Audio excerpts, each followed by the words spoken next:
All right. Well, greetings, everybody. Welcome once again to the RecPoker Podcast, sponsored, as always, by Running Aces Racetrack, Casino, and Hotel, and website AMP.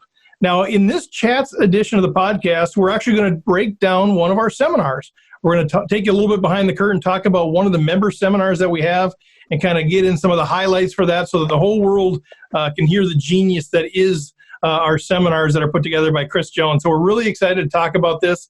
Before we do that, let's introduce the panel. My name is Steve Fredland. I go by RecPoker Steve in the PokerStars home game, and I'm becoming more and more convinced every day that RecPoker is the best kept secret in the poker industry, based on the conversations I'm having and the people that are discovering us. And I'm 5x5, Chris Jones. Actually, I'm Chris Jones, but I'm 5x5 on PokerStars and Twitter. Sometimes I get my identity sort of like backwards. Which one's first? We're going to be talking about draws today. So I think one of the things we'll talk about is that I think overconfidence is the biggest drawback that people find with draws. And speaking of which, I'm Jim Reed, Bluffsterini in the home game, and at Hold'em_Steelers on Twitter. And when I see a draw, I only have one move. I'm one of those people that we're talking about here. There's only one move for Bluffsterini, so I'm looking forward to learning a little myself tonight. He goes by semi-Bluffsterini in the home game. That's not a lie. I am John Stomsky, Poker Geek MN everywhere, and I am just happy that I am here tonight. Yeah, we're happy you're here too, John, man. It's getting to the end of the year, December 28th as we record this. It's going to drop in the new year. And so happy New Year, everybody that's listening to this, and Merry Christmas, Happy New Year to you guys for sure. Before we jump into the seminar, just a couple of quick things that we're going to elaborate more on later, but just to make sure we get out there in the front of the show. Like I said, by the time you hear this, it's going to be the new year, which means some of you are listening to this going, why was I suspended from the home game?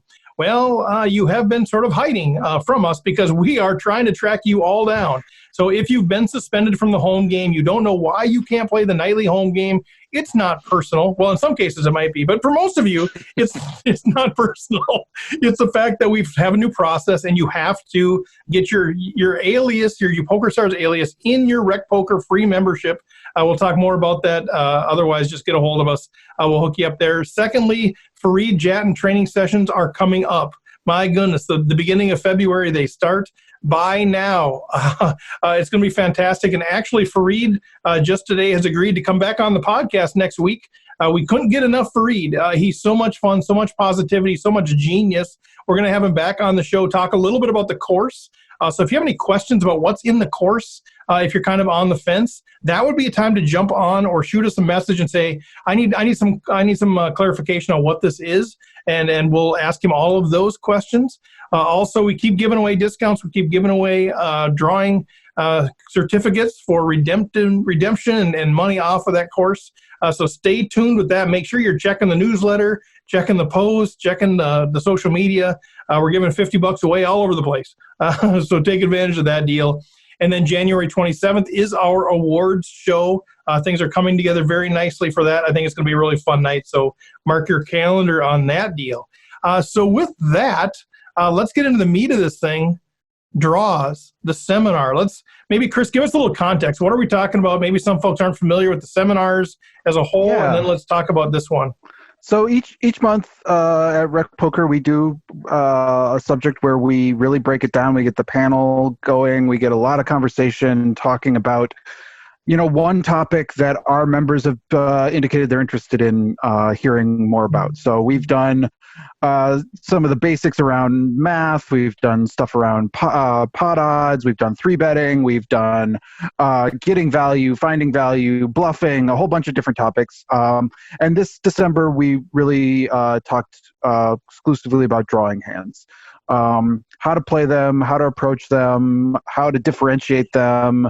Because I think one of the first things that we started with that I think was really a good grounding for us all to talk about is that there's this sort of excitement that comes with draws. This idea of like, I've got to draw, let's go.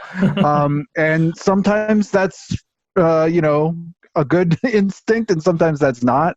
And I think overall, what I think I see from players is that they either with draws take a too passive line or a too aggressive line, but there's that, and the ideal is somewhere in between.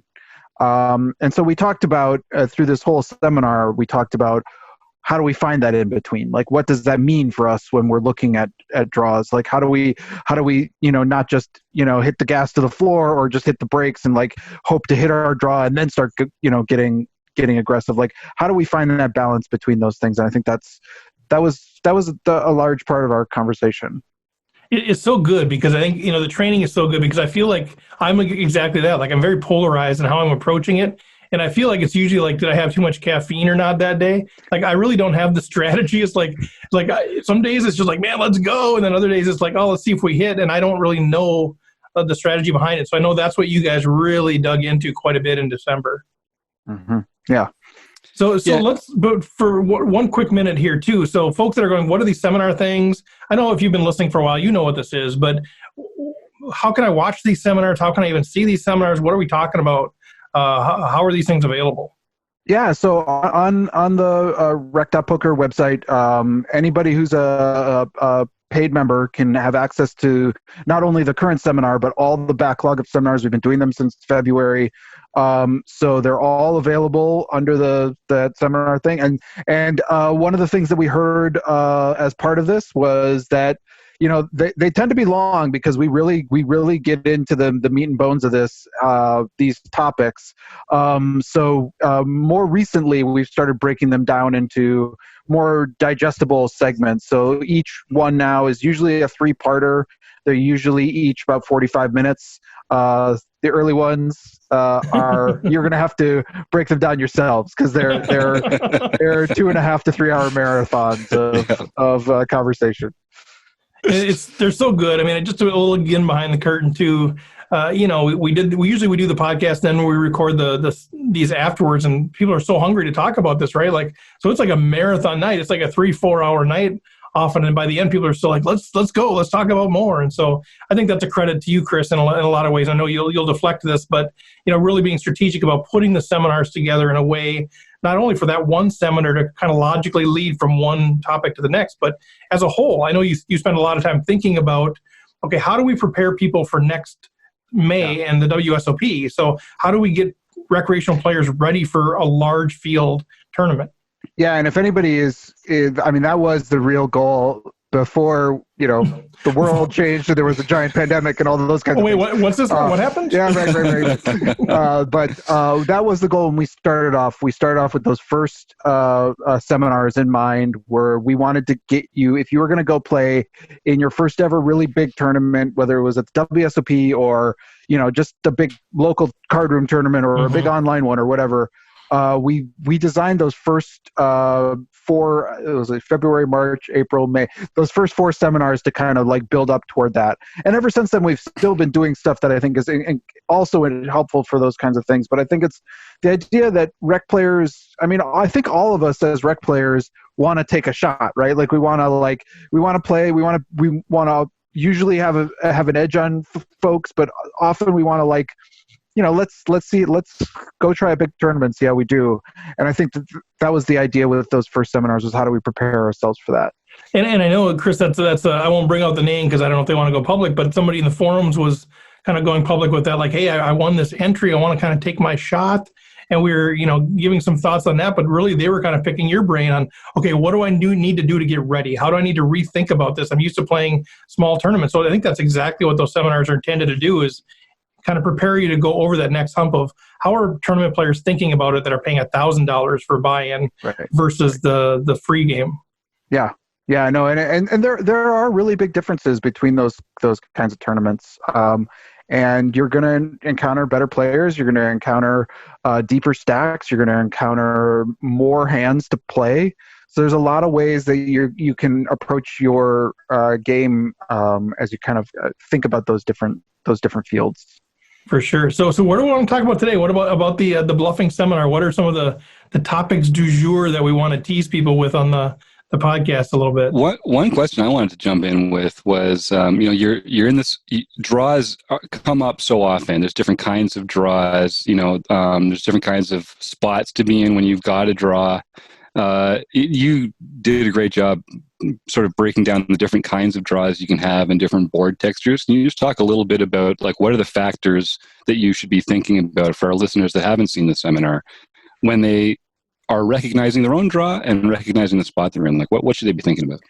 Yeah, I mean, I think one of the things that we talked about as a group and was really the idea that there's and again, always in poker it comes with that caveat of it depends, right? But and so one of the things we're thinking about always is position and stack size, and are we in position, are we out of position? Those kinds of factors are integral to making decisions about how we approach our draws. But ultimately also there are certain types of draws that we want to be looking at and coming up with our own sort of plan for how we approach them, both on flops, turns, and rivers. And that was, we looked at not just like flushes and straight draws. Like, I think that's sort of like how most people just think about draws. Like, is it a flush draw? Is it a straight draw? Is it both? Hey, that's cool. Let's go with those.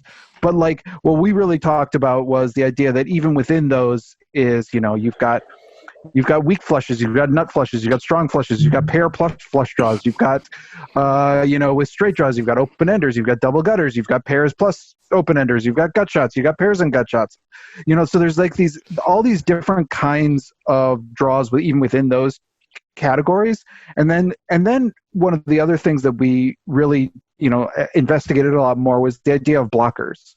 So like when we're making decisions about, is this a hand that I want to, do I want to step on the gas or do I want to step on the brakes? I've got to draw. We talked a lot about, having those blockers, especially when we are out of position. I think that's when it becomes even more integral. The math becomes more important out of position. All the decisions out of position with draws become much more important. In position, you can kind of like react a little bit more. You can sort of like have a little bit of a chance to see how the hand plays out a little bit. But out of position, you've really got you've got to have a lot of things decided in advance, and it helps to do that work before you get to the table, so that you're not just saying, think I'm going to be aggressive this hand. Right. I'm kind of curious. Jim, did you have a follow-up to that at all? Or I guess, a little. Like you talk about like how you might fold with certain ones, call with certain ones, check raise with certain ones. And maybe just as one example, could you talk about the difference between having like the nut flush draw and a weaker flush draw, or why you might choose to do one with that or with the other?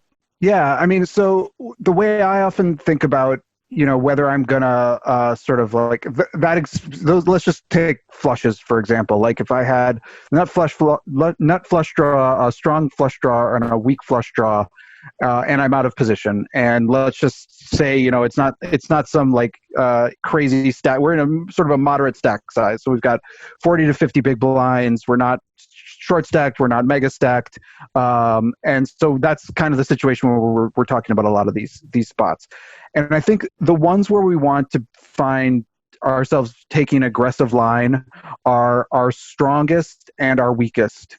If everything being equal, we want to find like it's the polarized thing that we think about when we're thinking about other hands that we're dealing with. But this is one where we're thinking about not just our strongest hands and our weakest hands, but our strongest draws and our weakest draws. They make the best ones to get the most aggressive with, because a strong draw can withstand being played back at, and a weak draw can withstand folding being played back at without having sort of all the regrets of like, oh man.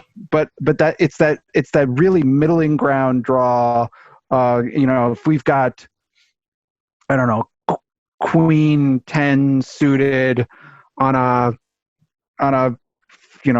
a 3 or 2 heart board, and we've got queen 10 of hearts, that's one that we want to, and there's not an ace or king on there, so it's potentially like a third nut draw hand. It's one we probably want to get some money in, we want to play it, but we might not want to go to the mat with it. because we can be sort of outkicked and outflushed sometimes. So that was some of the conversation we had. I don't know if everyone would agree with it, because I'm trying to summarize it, because one of the beauties of these seminars is not just me yammering on. It's like it's a whole group talking about ideas and different approaches. How do we approach these different spots? But that was a good part of where our conversation landed. Yeah, and I think that's the feedback I get from people that have participated in them or listening in on some of them, is they like the interactive piece. And I think that's so true to everything that we're trying to do, is let's learn in the context of community. Like we know some of us are going to be wrong, some are going to be right. Maybe we're all wrong, maybe we're all right. Who knows? But there's going to be that lively interactive discussion. And I think from Farid on down, Farid talks about it all the time. Learning in community is so critical. And so I love how you do that. How you do the work to make it a great guided conversation, but leave the door open for different perspectives on that. I'm curious, the one thing I think about draws a lot, and I see this a lot, in myself and in other recreational players, is the whole, I've got a draw, I'm in position, somebody bets, they lead into me, whatever, maybe they're the pre-flop aggressor, and I think, okay, I got the odds to call, right? I've got 8 outs or I've got 9 outs, and there's 2 cards to come, so I do the math, right? The rule of 4 says, oh, I've got the right odds to call, so I make the call, and then they make the same, ratio size bet on the river, and now on the turn, and now I don't have the odds to call, so I fold. And I think, a lot of us get stuck into that, where we think, okay, I'm going to see 2 cards, so I have the right odds, but we don't ever see 2 cards. We just call, we don't hit, and then we fold, and it just feels like such a losing strategy. So maybe talk a little bit about how do we kind of get out of that rut of... I remember from our I don't know, I don't want to necessarily put him on the spot, but I remember from our seminar that I felt like John had just he was talked exactly about that. Like that rule of 4 is a very deceptive rule, and I don't know if you want to if I'm putting you on the spot, John. Sorry, but I thought that was a great conversation and part of the seminar that you brought. Yeah. To that so basically, the rule of 2 and the rule of 4, just as a quick review for those who don't remember it, is if you take the number of outs and you multiply it by the by 2, that'll be about the percentage chance you have of making your draw in 1 card.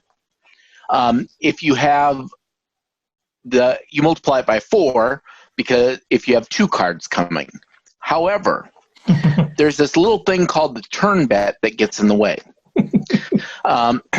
So you can really only use the rule of 4 reliably if it's an all-in bet. So there will be no more betting on the turn. Or if you feel there is a really good chance that someone will opt not to bet the turn again and give you a free river card, then that might be an option to use it as well. But in general, I usually just use the rule of 2 to figure out, what do I want to do for this very next bet? And that's one of the reasons why you might consider raising with the draw, is because you're not getting the proper odds. And now all of a sudden you can take this non-proper odds draw, you raise with it, and now all of a sudden you're gaining some fold equity. And hopefully you're getting enough fold equity to make the draw overall profitable, because there will be some percentage of the time that your opponent will fold. And then that's immediate profit right there. You didn't have a hand, all you had was a draw, therefore you're good to go there. Or if the opponent does call, you still have a chance to make your draw. It's basically turning it into a semi-bluff at that point in time. So that's why drawing and betting work so well together, is because it gives you enough extra equity to make those draws profitable, but yet do have to be careful. I remember initially when I started playing poker, I always played my draws passively, just check call and tried to look whether or not I was getting the proper pot odds, and sometimes calling even if I wasn't, and which is just a way of, you hit your draw and you're still theoretically losing money because you're not hitting it often enough to... Unless you're playing against me and your implied odds are way through the roof. Well, yeah, exactly. Well, I'll stack off against you. Exactly. And I mean, the other part of this that I think is sort of like inherent in the question even is that I think we had a lot of conversation around, is that a lot of people, when we're talking about draws, think about flops, right? It's like, I've got a flop draw, so how do I approach this? But I think that one of the things that we want to be thinking about is those future streets. And so we talked a lot about what do we do on turns, after we've taken either that passive calling action or that aggressive raising action, whatever we've done to get to this turn. What do we do on, because always we're sort of dreaming of like, okay, we've got the nut flush and we spike it, let's go, right? But that sometimes the turn comes and we had the nut flush draw and an ace comes. Mm-hmm. Or sometimes we had the nut flush draw and we had ace six of hearts and a six comes. Like, what do we do now? Like, and those are a lot of the conversations we had as well, is like, how do we play these hands when we had a sort of a dream card and it didn't quite get there, but our hand improved. So now what do we do? And I think that's a really interesting topic to think about. How you're going to approach draws is, how do I approach it? Not just when I get the dream card, because that's pretty easy to play. Well, it's not actually. Well, I shouldn't say that. Sometimes it's easy to win the hand, but yeah, it's easy to win the hand. Yeah. Right. Yeah, I love it all because it's so many of the different building blocks of poker that come together in those kinds of conversations. Right? There's the whole piece. Okay, well now the semi-bluff piece. There's the scare card piece, like you're saying. Certain cards might come, they don't hit you, but they might scare your opponent, so they might be worth a bet. Or they're in their range. It's hand ranging. There's so many elements. I mean, John talking about fold equity. If you have certain odds you're going to hit, and then you raise and they call, you still have the same odds of hitting. Like, that hasn't changed. But the fact that you picked up 40% of the time they're going to fold, that might make the math the correct play. And so there's all of these different pieces that come into play, when you're talking about these draws. I love it. And I think something that people don't, it's not perfectly intuitive, but you can actually, even without a made hand, you can be ahead with a draw from an equity point of view. So like sometimes, a classic example, I just pulled it up in Equilab here. So let's say the flop's 9 of hearts, 8 of hearts, 2 of clubs, and your opponent has the 9 of diamonds and the 4 of diamonds. So they've got top pair. And you've got the 10 of hearts and the jack of hearts. So you've got 2 overs, you've got a flush draw, you've got an open-ended straight draw. You don't have a made hand, but your equity in the hand is 68.89%, and your opponent with top pair is 31.11%. So you can confidently expect to win that hand twice as often as they will, even though they have top pair and all you have is a draw. Mm-hmm. So there are powerful draws out there that you actually have the luxury sometimes of deciding, and do I actually just want to realize my equity here? Or can I make what's almost like an impossible to refute shove, because you don't even need to fold equity. You just get to realize that equity. And, the times that they do fold only add to your stack there as well. So, and that's a pretty extreme example, to have 2 overs and an open-ended straight draw and a flush draw. But stuff like that happens a lot. It happens. Yep. And, just to put it in perspective to how valuable it can be against a one-pair hand, especially if you're in position, you don't even need to have all those. Like, you could also represent those later as bluffs. Mm-hmm. So that's another part of draws that I know we talked about. But now, I assume when you looked at that example, you were sort of evaluating the case where you're up against the Jack 10 of hearts with your 9-4 of diamonds. Is that? Well, even I don't play that 9-4 of diamonds card. Sounds like. Well, good. Well, anything. I know this is just, we're not going to get into the whole conversation. We've got, a couple hours of seminar conversation about this. If you're a member of RecPoker, paid member, you have access to this. You have access to all of the past ones. I would love to have you go out there, kind of check it out, let us know what you think. But anything else that we want to touch on with that seminar, Chris? One other thing that I would just throw out about this seminar and the other seminars is that we always bring in some sort of expert videos as well from some of our partners. So in this one, we had Lexi Gavin and Ryan LaPlante.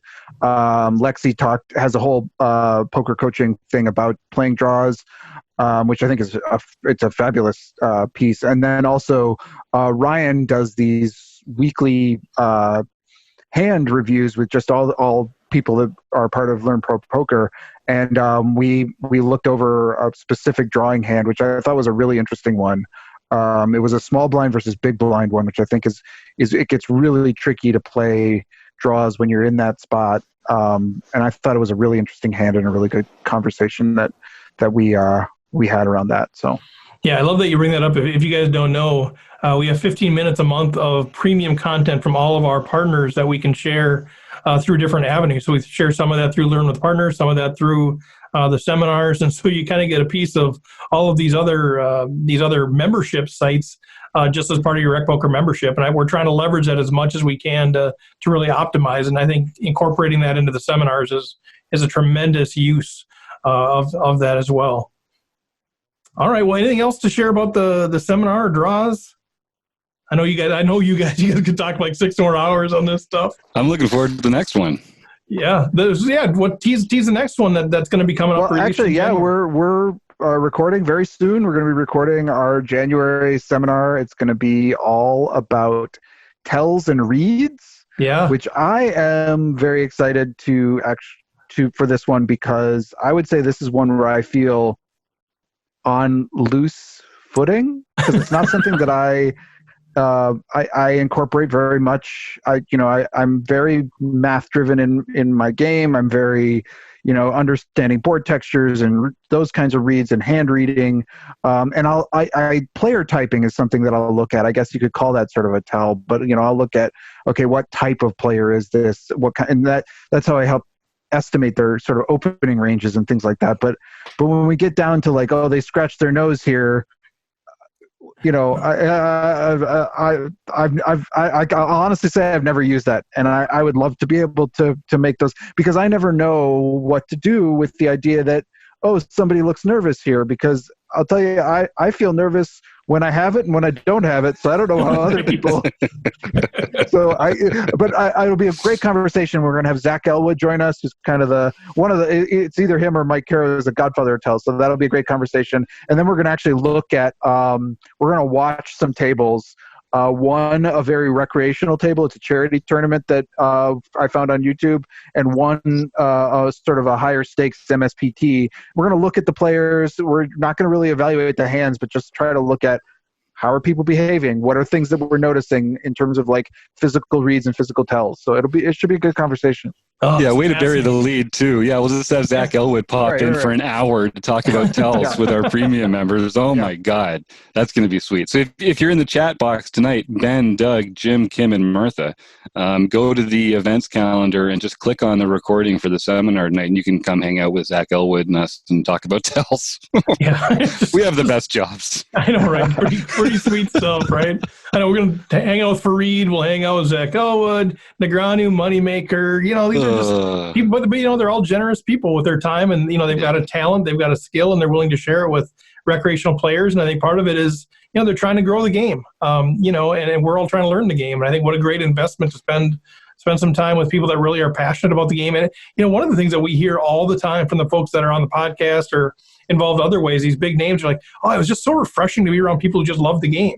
Because I think a lot of them they're into the business of it, they're into the playing of it. It becomes a grind, it's whatever. And so I think it kind of reminds them what it was like to play poker when it was just fun, right? When you're all competitive, but it's just fun and energetic and positivity. And so I think we're doing them a favor.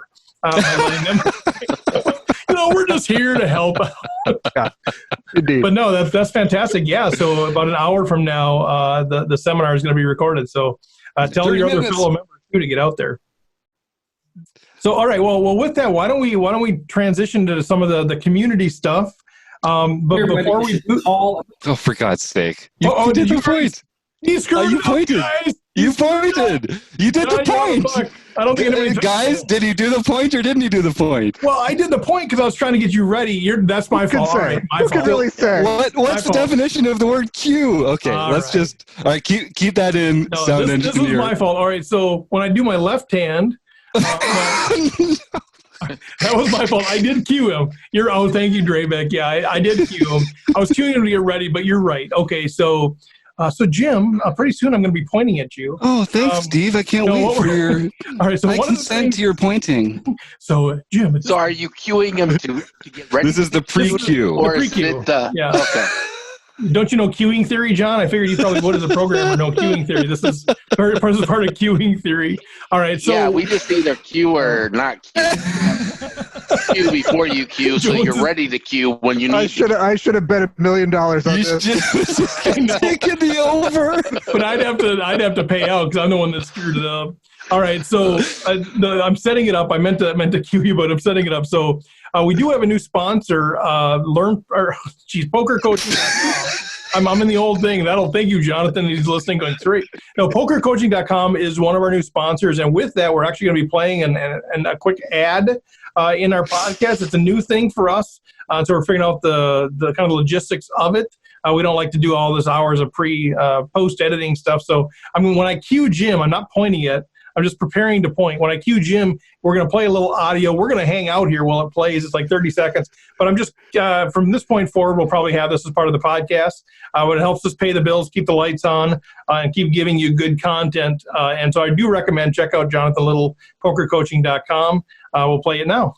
Have you ever wondered whether you should call a preflop raise or 3-bet instead? What do you do when you have a flush draw? Do you raise it or do you just call? What do you do with ace-king when you miss the flop? Are you tired of guessing about what the right play is with your particular hand? Well, my name is Jonathan Little, and I am a 2-time World Poker Tour champion and creator of PokerCoaching.com, where we offer over 1,000 interactive hand quizzes where you play a hand and then get real-time feedback from our world-class pros. Don't guess and don't stress. Just register for your free account at PokerCoaching.com/RecPoker right now. Yeah, easy for him to say, don't stress. Come on. There it is. Nice job. All right. So there's our sponsorship of the week. But thanks, Jonathan, for being part of this thing. But let's transition now. Let's talk a little bit about home games now. This is our last recording of the Chats episode for the year. So, John, how are we looking, man? Well, we have a bunch more winners because, of course, we have 10 tournaments each week now. Crazy. So, Chatty Cat 222, Kathy Karen, won her second daily series. Dan D. Ray Resg got his third or her third daily series. Fortune NY, Jamal Cuevas got his first daily tournament. Now, I was shocked that that was that his can't be first right. daily win. No, it is. It's his first daily win. He's had lots of other wins, and he's been like in the No Limit Hold'em series. He won the leaderboard, but this is his first daily series win. Congrats, Jamal. Schneid's 33. Danny Schneider got his fifth daily series win. That's it. And of course, we couldn't have a week without Magra 44 Doug Draybeck getting his 11th daily series win on Christmas, no less. Yeah, and he complains that he doesn't do as well in just the daily series versus the international series. Well, he doesn't. He only has 11 wins. Come on. So, nice win, Doug. Merry Christmas. And Danny, Christmas Eve, too. Good for you, buddy. Yeah. Then we had a late Christmas gift for Bloop 7. Mark Bloomberg got his third daily series win. And also on Boxing Day, Jasper Jr. Patrick Berry won the daily mixed series event. Evil Roy CA got his third international series victory. And I Hate to Lose William Alexander got his very first international daily victory. Nice. And wait, really? Wow, because I see I Hate to Lose all over. He's kicking his butt when I... International. Yeah, okay. International tournament in the daily series. Yes, good call. Thank you. You're like, what? And then Shamu 27-140, Roger Lamp, got his fourth daily series victory. That's right. Was this planned out Christmas, and then there's Boxing Day, whatever Boxing Day is, 3 tournaments on a Canada Day or whatever? Don't you know what Boxing Day is? That's when the churches would take the box of alms and distribute them to the poor the day after Christmas. It's also the day when historically the lords would basically give their servants off so that they could spend the day, celebrate Christmas the day after Christmas with their family. Well, I had a different understanding of what it is, but I'm not going to share it. I actually had a different understanding, but I'm not going to share it. Now it's embarrassing. Oh, well, no, what? Is it No, the day I'm not sure. Jim, what were you going to say? return all the boxes of gifts that you didn't like? That, Right. That'd be a very Americanized version of Boxing Day, wouldn't it?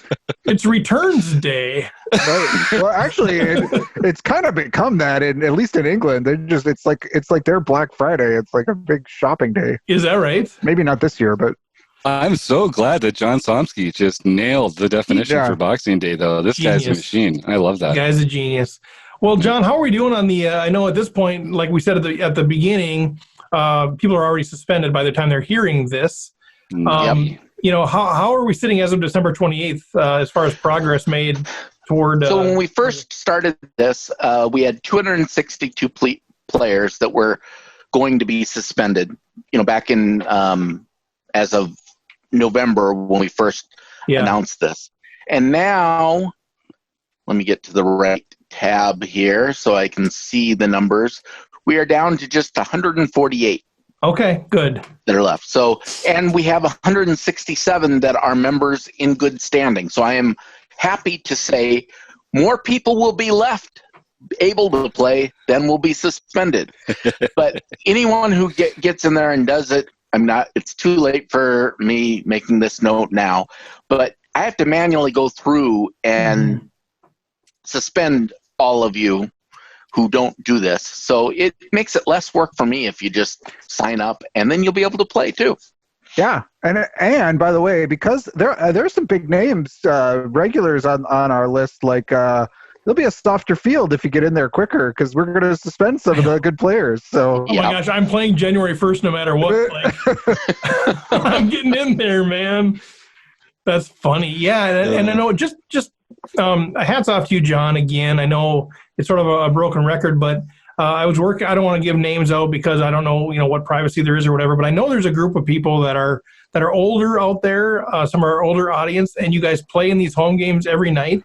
And you have a champion of yours who I'm connected with, and she was just like, "How do we get these people so they don't get suspended? They love playing the home game every night. It's part of what they just love doing. Part of their community is hanging out with the RecPoker people and chatting with us and all that kind of stuff.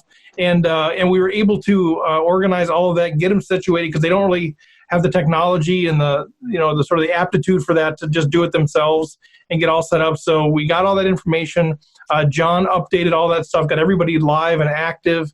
And so just shout out to you again, John. But to those of you who are wondering why we care so much about community, this is why.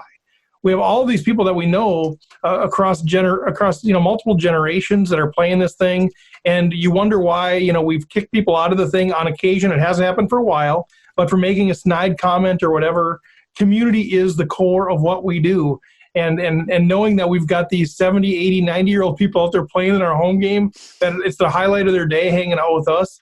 That's why we do what we do, and it's so much fun. So thank you to who you are for championing these folks and sending me information about how good playing online poker is for their mental state and all of these things. We feel like we're doing a service to that community. So thanks to that. And John, thank you for doing all you do. And yeah, I mean, if you need to curse under your breath at every person you're suspending, I'd say just do it. And maybe video it too. Maybe we could have a piece of you video just saying "I hate you" and saying their name and "I hate you." But the thing is more than I hate them, or more than the work is, I'm gonna miss playing with them. Yeah, I really want everyone to be there. It really is a lot of fun. People are shocked at how much fun it is, and how much they want to win these play money tournaments. Yeah, and the only reason it's worth it is because we've decided that they are. We as a community has decided that it's something that is worthwhile and important to win. So, it's up to us to take it seriously and make the most of it. I love that. That's so well said. And I do get emails at least one a week, maybe a couple a week, that are like, "Hey, I won the tournament. When will my name be said on the podcast?" And that's pretty fun, right? People love that shout out. I do. I love when you were forced to read my name, John. It hasn't happened for a while, but I love putting you in that spot. Well, we'll get and I I like mangling everyone's name even when I'm trying not to. I'm glad it's you that has that responsibility, dude, because who knows what they intended, right? Like Dan D's Rezga, or is it Dandra Zg? Is it D and Res G? Like, what is it? What do they mean? I want to know, but we don't know. So we'll just let you keep playing with that. Well, thank you again, John. Before we move on to the next thing, let's get the winners figured out here. So tonight, Jim, just take it away. Let them know what they're going to win here. All right. So, yeah, the winner tonight, I have to use one of my boring old-fashioned dice, but I'm going to, out of love for this crew. You can win a $50 coupon for the Farid Jattin course, and that coupon can get stacked on top of all sorts of other big discounts. You can even stack the coupons on top of other coupons. So I know some people are going to get a great deal on this, but one of these 5 lucky folks will go alphabetically from the top down. We'll strike the 6. The roll comes 6. That's a reroll. Sorry, guys. Dead air. Bad podcast. That would have been one of our members had they joined. 1. Ben again. Ben won. Oh, Ben's paying off being at the top of the alphabet. All right. Congratulations, Ben. Send me an email, jim@rec.poker, just to reference this, and I'll add your name to the almighty spreadsheet. I'm still shocked that it's not over. You sure there's not like a river card that Drebeck can hit here? There's no out here. We are going to do another draw at the seminar, so there's another chance to pick up another $50 there. Fair enough. Congrats, Ben. Fantastic stuff. Well, anything else, guys, before we wrap up? Anything else that we need to share for the good of the order? No, nothing. Everybody's good. All right, guys. Well, what's that? Happy New Year. Happy New Year. Yeah, you guys, 2021, we survived 2020. Not all of us, but we did. If you're listening to this, you did. Not all of us did, but a number of us did, and it was tough, and hopefully the next few months get us transitioned back to 2021 into a normalcy, whatever that is, the new normal, the different normal, whatever. But, man, I mean, live poker is obviously a part of that thing, but that's just a small part. Hopefully we can just start breathing easier day after day, because we live in a world that's a little bit more less dangerous, I guess, if you will, from just walking out on the streets day to day. So we made it. We made it to 2021. Hopefully we don't have this conversation again next year. I don't think we will be. But before we let you go, make sure you go to rec.poker. There's a ton of stuff out there. I mentioned the Farid Jattin course is out there in its entirety. A lot of great stuff out there. Check that out. Ask us questions. Home game, rec.poker/home game. All the information about all the series, the results for 2020, what's coming up for 2021, the awards show January 27th. Make sure you're signed up for the newsletter. There's a lot of information in there, but every week we send stuff out. That's a great way to stay plugged in as well. But I want to thank our sponsors. Small Business Community is one of our sponsors. It's smallbusiness.com. It's really all about helping people kind of in the midst of this COVID thing figure out where they're going as a company, how they get past the hurdles that they have in their way. Great stuff there. And also Running Aces Racetrack, Casino, and Hotel. You know them. They're our ongoing sponsor. For sure, thanks to our panel, Chris Jones, Jim Reed, John Somsky, Ben, Doug, Jim, Kim, Martha. Thanks for jumping on here. And we will check you out next week. See you guys.